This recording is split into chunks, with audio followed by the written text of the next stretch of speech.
Our big focus, Prime Minister Modi's first visit to Canada since 2015. Prime Minister Narendra Modi is going to land in Calgary to participate in the G7 summit that is taking place in Canada. And during his 23-hour touchdown, our Prime Minister will address the G7 outreach session and have bilateral meetings, including with host Canadian Prime Minister Carney, before departing for Croatia.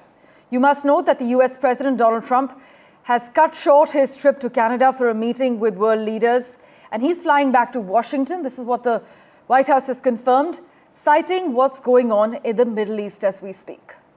The White House has said that they actually declared this about an hour after the president said that people in Iran's capital, Tehran, should evacuate immediately. Donald Trump, though, was originally supposed to arrive back in the US in the early hours of Wednesday morning.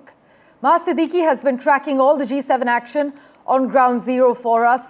She joins us live this morning with a quick update from Alberta. Maha, thanks so much as always. On the ground, tell us, are we seeing more geopolitical substance or more political theatre? And take us through the Prime Minister's plan of action for the day. Let's start with the G7 summit, Parameshwar. The summit itself now, at the moment, there is a lot of interest there, considering that President Trump, once again, at a summit that is being hosted by Canada, is leaving early. Though the circumstances are much different. Last time around, he left in a huff when he accused the then Prime Minister of Canada, Justin Trudeau, of being dishonest and weak. He was not satisfied with the discussions that took place, and he left the G7 summit without signing on the joint communique. This time, the White House, as you pointed out, has cited the crisis and the conflict between Israel and Iran as the reason for President Trump to immediately go back to Washington, D.C. And he is leaving, therefore, a day early. So his bilateral meetings that were expected to happen, that is President Trump's, some of the bilateral meetings will not take place now because he's already leaving. He is expected to leave after a dinner of the heads of state that will happen this evening. He's going to fly back right after that. So now there is no possibility also of Prime Minister Modi's any possibility of a pull aside. So far, of course, there wasn't any formal point that was raised between the two sides of having any engagement or, for instance, a bilateral meeting. However, there was expectation that once the leaders are there in close quarters, there might be some exchange of talk, some conversation, but that's ruled out now. Prime Minister Modi is going to land in Calgary, in Alberta, for the G7 summit that is taking place in Kananaskis, which is about 80 kilometers from Calgary. He will be landing here and will be participating in all the G7 related events tomorrow in Kananaskis, which will be the outreach session where he'll be speaking, and then his bilateral meetings, the most critical one being with the Prime Minister of Canada, Parameshwar. Indeed, Maha. But as Maha Siddiqui is reporting at the moment, that chance of a pull aside with the US President is obviously ruled out because Donald Trump will be departing from this summit earlier. In fact, the US President is also not expected to sign the G7 statement on the Iran-Israel conflict. Maha, this is despite other leaders' plan to call for de-escalation and the protection of civilians, even though the White House has cited the tensions in the Middle East. Yet Donald Trump is not expected to sign this G7 statement on the Iran-Israel conflict? On the contrary, what we are seeing, Parameshwar, at the moment is President Trump having put out a statement on Truth Social, which is speaking about the evacuation of Tehran. Tehran is a city of 10 million people, and he's just cited in that Iran should have had a deal with the United States, that earlier in a statement, he had spoken about how 60 days were given to Iran, and because they did not arrive on a deal with the United States, on the 61st day, Israel attacked Iran in a way showing his tacit support to Israel in this conflict. Clearly now what we are seeing is the situation spinning out of control, worsening, and that is the reason that President Trump is now heading back to Washington, D.C. immediately.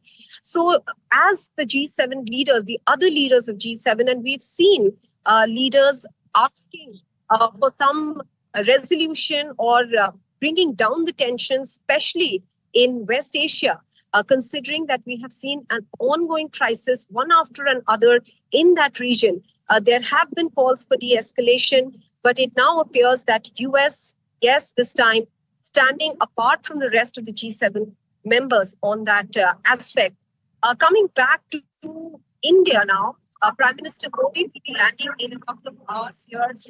The relationship with Canada is set to improve with this move by both the sides. First, Prime Minister Carney having invited Prime Minister Modi, making a call just a week ahead of G7. But a lot of people also talking about how the fact that that invitation was accepted and that the Prime Minister decided to travel to Canada shows that the two sides want the relations to improve. And because of the signal that is coming in from both the sides, a lot of the community, from the Indian community rather, in Canada, especially students, Indian students from the largest chunk of international students in Canada, they are heaving a sigh of relief because the friction between the two countries was not auguring well for them. And I spoke with a few students who expressed themselves pretty articulately. Parameshwar, let's listen into them. Indian students are a global lot these days. But what that means is a friction between the governments of two countries can have an immediate fallout on this younger lot. I have with me a group of students from India here in Canada. Let's speak to them about their expectations now that the relations between India and Canada seem to be improving. Many thanks all of you for speaking with NDTV. I'll start off with you. What expectation do you now have for the students, considering that there were some unique problems that students from India were facing in Canada? Do you think the fact that Prime Minister Modi is coming to Canada is a good sign even for the students? I think it's an amazing sign, and as someone who calls herself a youth leader here in Calgary and Cheshire, I'm very, very happy to say that we, the students here as well as the Indian diaspora, we are eagerly ready to welcome Prime Minister Modi ji into Canada, and we really hope that this visit leads to a better alignment of Canada and India's values as well as their goals for both nations, and they work towards developing and building a mutually beneficial and effective relationship and alliance which can help and benefit both populations of India and Canada, and definitely can help some of our students as well, and we don't feel so split amongst our loyalties as well as amongst which country to support, to favor, because both of them are our homes. India is our Janmbhumi, Canada is our Karambhumi, and we really, really love both nations. And it absolutely hurts us and it breaks us to see the separation and the division that we see here in the Indian diaspora because of these geopolitical issues. So we really hope that the outcome of this visit leads to a more collaborative and a more positive relationship, working for the benefit of both nations. What are some of the issues that you feel should be addressed by the two nations, especially with regards to students? Any specific issues that you want addressed? So for me particularly, I've been here since 2013. I haven't had any specific, issues that maybe the Canadians have done to me as Canadian too, I've met many lovely people here, so I haven't had any sort of racism or anything. But I do know that, my co-workers and colleagues and everything, they have experienced certain level of racism that I do believe that should be, noticed and that should be talked about. But regardless of that, I don't think there is anything that, brings, that's bad. But another thing I wanted to talk about was, again, with their, collaboration between India and Canada, past few years their relationships had gone down. So I also hope that the relationship goes back together and everyone is okay, because again, that's our country, this is our country too. So we hope everyone's on good terms with that too. Also, a lot of Indian students who wanted to come in the recent past have faced issues with regards to student permits and uncertainty generally around whether they can come and study in Canada and whether it will be a smooth ride. Do both of you feel that with Prime Minister Modi now coming to Canada, having been invited by Prime Minister Carney, there will be a breaking of the ice, a thawing of the ice between the two sides that will help address some of these technical issues as well? I think well, we certainly hope so, that it does kind of, open up those conversations. And with all of these, it all starts from like the social stigma against immigrants that's growing in Canada, like we've seen happen in the US before us. And I'm hoping that this is a step in the right direction where, you can, like, as you mentioned, break the ice. And more importantly, you can address the issues. They're very real. The growing Hinduphobia in Canada is very real. And general distaste of immigrants is very real. And they're just not being overlooked so often. And I hope that now that we have a new Prime Minister, we have Prime Minister Modi, who was invited even though he initially wasn't, and I hope we can amend those relationships and things get a lot easier for people who are trying to come here, because as someone who was born here, who's lucky enough to call this place a home, I'm very happy living here. I think it's a great step for a lot of youths in India to come here as well, and everyone deserves to have that opportunity. Maha Siddiqui still live with us, joining us with what's happening in Alberta at the moment. Maha, how does India really navigate a G7 that seems so deeply divided within, whether it's on war, on trade and Trump? We're also picking up on some protests in Calgary. Well, as far as navigating issues within the G7 for invitee countries, that really isn't something within their ambit. They have been invited because of their, for instance, in India's case, they have been invited for their growing economic stature. India is the fourth largest economy and poised to be the third in a few years. And therefore, it is relevant to the G7. The G7 is, of course, a grouping of the richest countries and the European Union. And India is a critical peg in the supply chains as well. That is why India has been invited since 2019 G7 summit in France and Biarritz. And Prime Minister Carney also recognizes that. For Canada, also to mend ties with India is important at this juncture, Parmeshwar, because of what we've seen Canada face with regards to its neighbor in the south, the United States. They feel betrayed. They feel that there is economic coercion that could lead up to annexation of Canada, and they want to diversify, have more trading partners. In that context, India becomes very relevant and important for Canada. In fact, I also spoke with a group of business persons, Indo-Canadian business persons. I asked them about what are the sectors where they see more growth, more cooperation, and how do they expect trade to improve between the two sides with this visit of the Prime Minister listening.